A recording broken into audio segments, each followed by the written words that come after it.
अंडमान सागर की असीमित गहराइयों में प्राकृतिक गैस और तेल का विशाल खजाना मिलने के बाद अब भारत सरकार ने अपने पूर्वी तट पर एक ऐसा महाअभियान छेड़ दिया है जिसने सऊदी अरब से लेकर रूस और अमेरिका तक की रातों की नींद उड़ा दी है। दशकों तक भारत अपनी ऊर्जा जरूरतों के लिए मिडिल ईस्ट के देशों और पश्चिमी ताकतों पर निर्भर रहा है, लेकिन अब यह समीकरण पूरी तरह से पलटने जा रहा है। सरकार ने एक बेहद महत्वाकांक्षी और आक्रामक रणनीति पर काम शुरू कर दिया है, जिसे ग्लोबल एक्सपर्ट्स एक बड़े ऊर्जा बदलाव के रूप में देख रहे हैं। यह सिर्फ तेल खोजने का अभियान नहीं है, बल्कि यह विदेशी निर्भरता को जड़ से खत्म करने का एक सॉलिड ब्लूप्रिंट है। आखिर अंडमान सागर में तेल और गैस का खजाना मिलने के बाद पूर्वी तट पर ऐसा क्या शुरू किया जा रहा है जिससे भारत की ऊर्जा कहानी हमेशा के लिए बदल जाएगी? भारत का यह एनर्जी फ्रीडम मिशन क्या है और क्यों समुद्र की गहराइयों में चल रहे इस मेगा प्लान ने दुनिया भर के तेल उत्पादक देशों को गहरी चिंता में डाल दिया है? अंडमान सागर में प्राकृतिक गैस का मिलना कोई सामान्य भूगर्भीय घटना नहीं है, बल्कि यह ऊर्जा के क्षेत्र में हमारी सबसे बड़ी जीतों में से एक है। लंबे समय से यह माना जाता था कि इन समुद्री इलाकों में हाइड्रोकार्बन मौजूद हैं, लेकिन सटीक लोकेशन खोजना अंधेरे में तीर चलाने जैसा था। अब ओएनजीसी और ऑयल इंडिया जैसी कंपनियों ने समंदर के सीने को चीरकर वह बेशकीमती खजाना खोज निकाला है, जिसकी तलाश बरसों से थी। इस खजाने ने रातों रात हमारे नीति निर्माताओं को यह एहसास करा दिया कि हमारी समुद्री सीमाएं किसी सोने की खदान से कम नहीं हैं।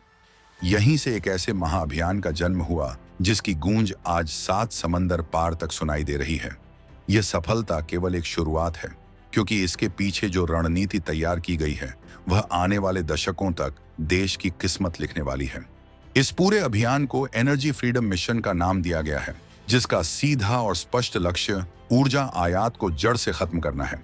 आज हमारा देश अपनी जरूरत का लगभग 85% कच्चा तेल विदेशों से खरीदता है, जिसके लिए हर साल अरबों डॉलर की विदेशी मुद्रा देश से बाहर चली जाती है।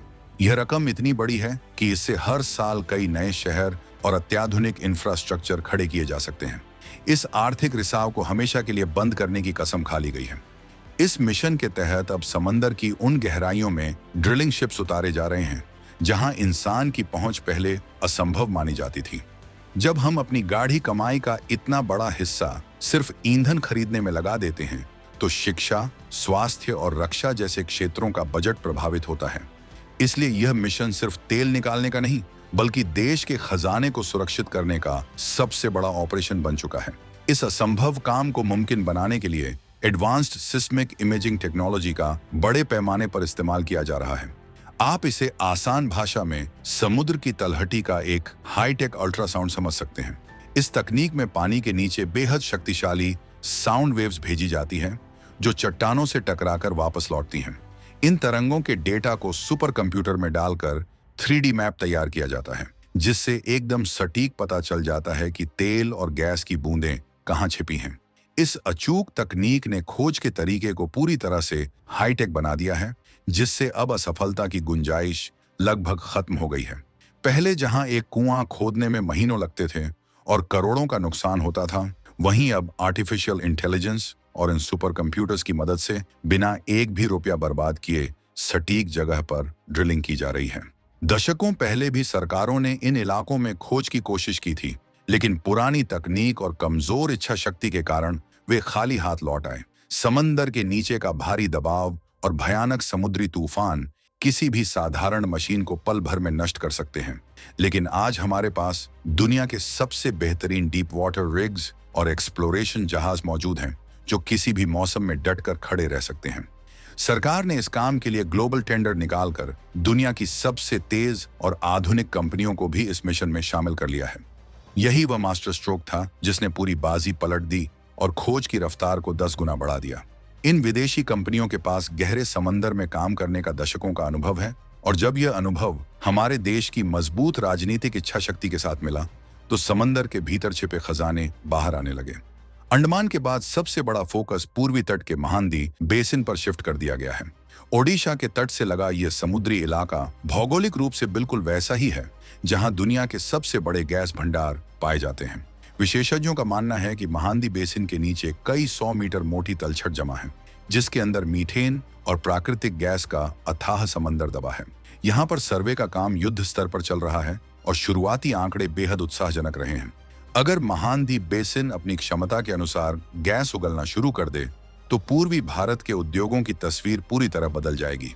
जो फैक्ट्रियां आज महंगे ईंधन की वजह से संघर्ष कर रही हैं, उन्हें सीधा पाइपलाइन के जरिए सस्ती और साफ ऊर्जा मिलने लगेगी, जिससे उत्पादन की लागत औंधे मुंह गिर जाएगी और रोजगार के अनगिनत नए अवसर पैदा होंगे। इसके साथ ही कृष्णा गोदावरी बेसिन में तो इस मिशन ने रफ्तार भी पकड़ ली है और यह इलाका हमारी ऊर्जा का नया पावर हाउस बन चुका है। हाल ही में इस गहरे समुद्री इलाके से कच्चा तेल निकलना शुरू भी हो गया है, जिसे प्रोसेस करने के लिए रिफाइनरियों में भेजा जा रहा है। केजी बेसिन में मिली यह सफलता इस बात का पक्का सबूत है कि हमारा एडवांस्ड सिस्मिक डेटा बिल्कुल सटीक काम कर रहा है। यहाँ पर पानी के नीचे जो भारी भरकम रोबोटिक मशीनें लगाई गई हैं, वे बिना किसी इंसानी मदद के 24 घंटे तेल और गैस निकालने का काम कर रही हैं। इन मशीनों का सीधा कंट्रोल हमारे कमांड सेंटर से होता है, जो अपने आप में एक बड़ी तकनीकी जीत है।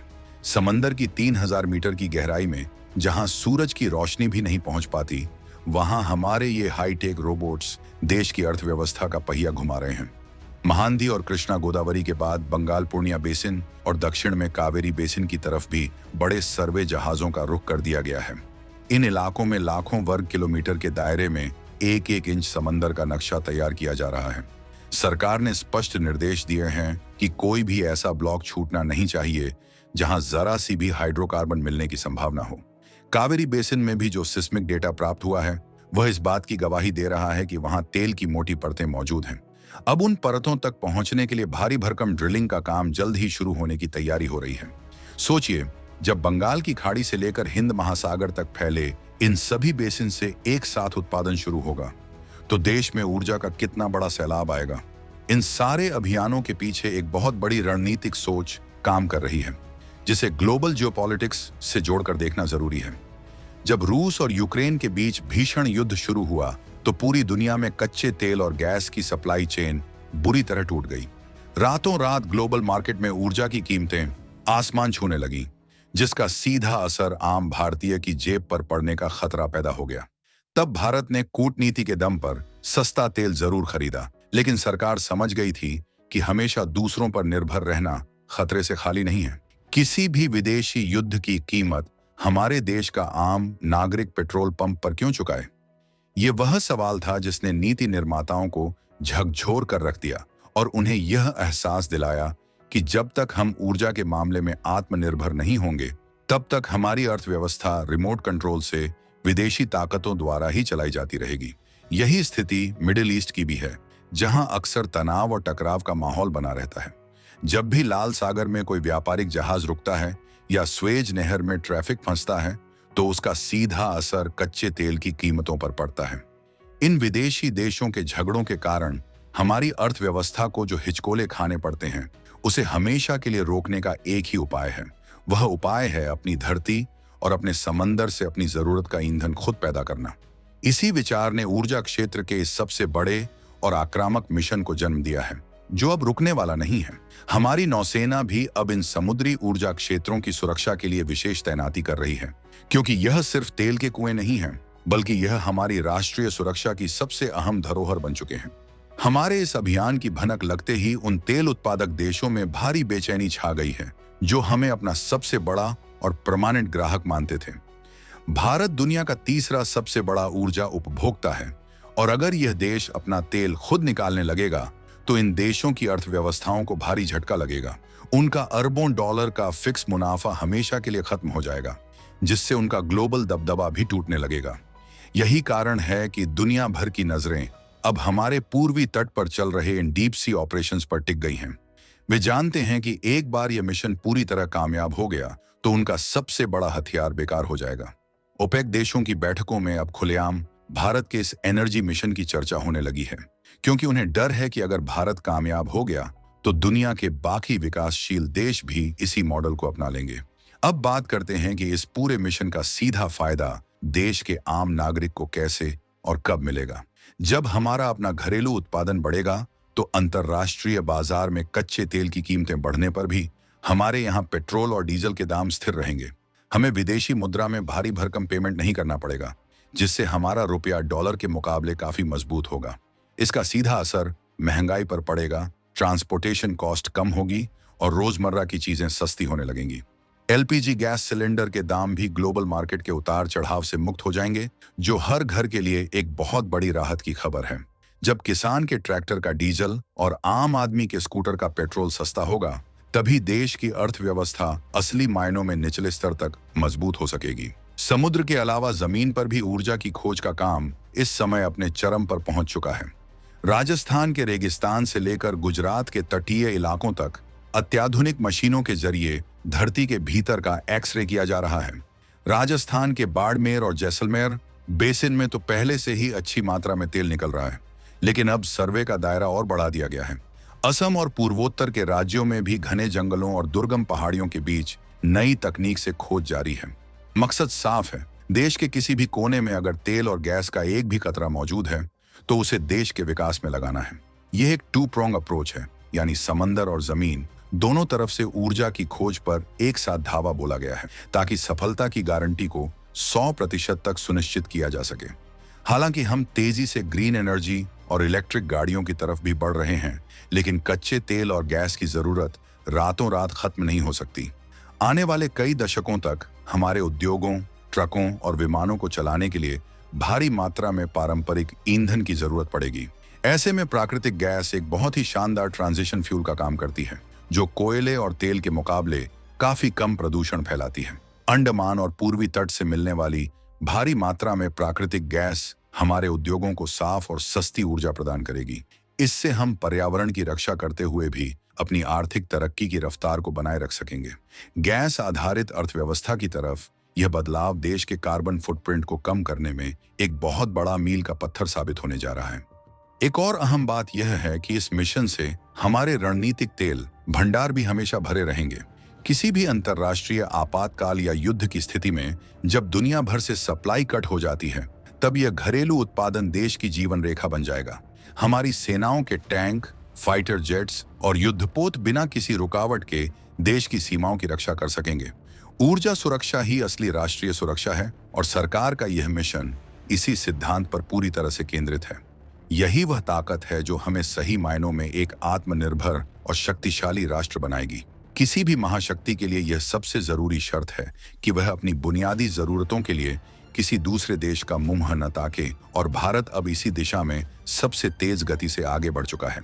इस महाअभियान के लिए सरकार ने नीतियों में भी बड़े और ऐतिहासिक बदलाव किए हैं, ताकि काम में कोई लाल फीताशाही आड़े न आए। विदेशी निवेश को आकर्षित करने के लिए नियमों को बहुत ही सरल और पारदर्शी बना दिया गया है। दुनिया की कई दिग्गज एक्सप्लोरेशन कंपनियां अब अपनी सबसे बेहतरीन तकनीक के साथ हमारे साथ मिलकर काम करने को तैयार हो गई हैं। हमने उन्हें साफ कह दिया है कि तकनीक आप लेकर आइए, संसाधन हमारे हैं, मुनाफा दोनों बांटेंगे। इस बेहतरीन बिजनेस मॉडल ने हमारे इस एनर्जी मिशन में एक नई जान फूंक दी है। जो फाइलें पहले सरकारी दफ्तरों में सालों तक धूल खाती थीं, वे अब चंद दिनों में क्लियर हो रही हैं, क्योंकि सबको पता है कि यह मिशन देश की सर्वोच्च प्राथमिकता है। इन तमाम कोशिशों का नतीजा है कि आज भारत के पूर्वी तट पर रात दिन लाइटें जगमगा रही हैं। गहरे समंदर में तैरते हुए विशालकाय जहाज किसी तैरते हुए शहर की तरह नजर आते हैं। इनके ऊपर बने हेलीपैड पर लगातार हेलीकॉप्टर उतर रहे हैं, जो वैज्ञानिकों, इंजीनियरों और जरूरी उपकरणों को किनारे से समंदर के बीचों बीच पहुंचा रहे हैं। यह एक ऐसा दृश्य है जो किसी साइंस फिक्शन फिल्म से कम नहीं लगता, लेकिन यह 2026 की बिल्कुल सच्ची और ठोस जमीनी हकीकत है। समुद्र की खतरनाक लहरों और मौसम की बेरुखी से लड़ते हुए हमारे इंजीनियर जो जज्बा दिखा रहे हैं, वह देश के लिए किसी मोर्चे पर डटे सैनिक से कम नहीं है। यह उनकी मेहनत का ही नतीजा है कि आज समंदर से वो डेटा निकल कर आ रहा है जिसने दुनिया के बड़े बड़े अर्थशास्त्रियों के होश उड़ा दिए हैं। लेकिन इस खजाने को समंदर की तलहटी से निकालकर देश की रिफाइनरियों तक पहुंचाना अपने आप में एक बहुत बड़ा इंजीनियरिंग चैलेंज है। समंदर के नीचे हजारों किलोमीटर लंबी पाइपलाइनों का जाल बिछाया जा रहा है। ये पाइपलाइनें कोई साधारण पाइप नहीं है, बल्कि इन्हें ऐसा बनाया गया है कि ये समंदर के खारे पानी, भारी दबाव और समुद्री जीवों के हमले को आसानी से झेल सकें। इन्हें बिछाने के लिए विशेष अंडर वाटर वेल्डिंग रोबोट्स का इस्तेमाल किया जा रहा है, जो पानी के अंदर ही एकदम सटीक और मजबूत जोड़ लगाते हैं। जब ये सारी पाइपलाइनें आपस में जुड़कर मुख्य तटीय स्टेशन तक पहुंचेंगी, तब जाकर असली चमत्कार होगा और समंदर की गहराइयों से ऊर्जा का प्रवाह देश के कोने कोने तक पहुंचना शुरू हो जाएगा। इस मिशन का असर सिर्फ कच्चे तेल और गैस तक ही सीमित नहीं रहने वाला है। जब देश में पेट्रोकेमिकल का उत्पादन बढ़ेगा तो प्लास्टिक, फर्टिलाइजर, सिंथेटिक रबर और दवाइयों जैसे अनगिनत उत्पादों की लागत भी अपने आप कम हो जाएगी। आज जो कच्चा माल हमें विदेशों से मंगाना पड़ता है वह हमारे अपने कारखानों में बनने लगेगा। यह मेक इन इंडिया का सबसे बड़ा और सबसे मजबूत स्तंभ साबित होगा। एक मजबूत ऊर्जा सेक्टर पूरे इंडस्ट्रियल इकोसिस्टम को रफ्तार देता है। इससे छोटे और मझोले उद्योगों को सबसे ज्यादा फायदा मिलेगा, जो आज बिजली और ईंधन के भारी भरकम बिलों के कारण खुलकर अपना विस्तार नहीं कर पाते हैं। जैसे जैसे यह अभियान अपनी मंजिल के करीब पहुंच रहा है, अंतर्राष्ट्रीय स्तर पर कई तरह की कूटनीतिक हलचलें भी तेज हो गई हैं। जिन देशों को भारत का यह आत्मनिर्भर होना खटक रहा है, वे अलग अलग मंचों पर पर्यावरण और समुद्री जीवों की सुरक्षा का बहाना बनाकर इस मिशन पर सवाल उठाने की कोशिश कर रहे हैं। लेकिन भारत ने अंतर्राष्ट्रीय मानकों का पूरी तरह से पालन करते हुए ऐसे कड़े नियम बनाए हैं जो यह सुनिश्चित करते हैं कि ड्रिलिंग के दौरान समुद्री पारिस्थितिकी तंत्र को कोई नुकसान न पहुंचे। एडवांस ब्लोआउट प्रिवेंटर और ऑयल स्पिल रिस्पांस तकनीक का इस्तेमाल किया जा रहा है ताकि समंदर की पवित्रता और सुरक्षा दोनों बनी रहे। दुनिया की कोई भी लॉबी अब इस महाअभियान को रोक नहीं सकती। अब सबसे बड़ा सवाल यह उठता है कि क्या भारत इस एनर्जी गेम में उन ताकतवर देशों को पीछे छोड़ पाएगा जिनका ऊर्जा बाजार पर एक छित्र राज्य रहा है? क्या हमारे समंदर में छिपा यह खजाना वास्तव में हमारी पूरी अर्थव्यवस्था को एक नए युग में ले जाने के लिए काफी है? पूर्वी तट पर जो विशालकाय मशीनें दिन रात गरज रही हैं, वे जल्द ही एक ऐसा धमाका करने वाली हैं जिसकी गूंज सीधे ग्लोबल मार्केट तक पहुंचेगी। जब हमारे देश का अपना तेल और गैस हमारी अपनी रिफाइनरियों में पहुंचेगा, तब दुनिया देखेगी कि एक आत्मनिर्भर राष्ट्र की असली ताकत क्या होती है।